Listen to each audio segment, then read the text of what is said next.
शाहिद खुशो vlog YouTube channel में तव्हां सभिनी दोस्तनि खे प्यारी प्यारनि खे दिलि वारनि खे सिंधी ॿारनि खे ख़ुशि आमदीद। दोस्तों अॼु रिव्यू कंदासीं मेगा सोप सीरियल पंहिंजा वेरी, जंहिंजा अचण वारा एपिसोड ज़बरदस्त सनसनीखेज़ थियण वारा आहिनि।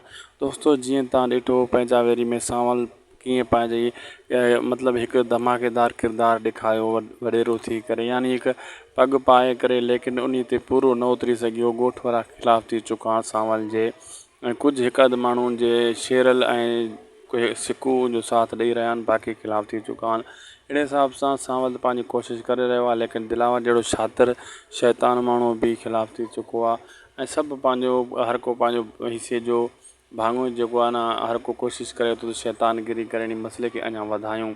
ऐं अकबर ख़ान पहिरियों उन जो किरदारु भलो ॾेखारियो वियो इंसाफ़ वारो, हाणे थोरो थोरो उहो बि ज़ालिम थी चुको आहे। ज़ालिम माण्हू किरदारु उनजो हलायो पियो वञे, ॾेखारियो पियो वञे। अॻिते अञा वधीक ज़ालिम किरदारु ॾेखारियो वेंदो अकबर ख़ान जो। अचण वारे एपिसोडनि में इहे सीन तव्हांखे ॾिसण वटा मिलंदा।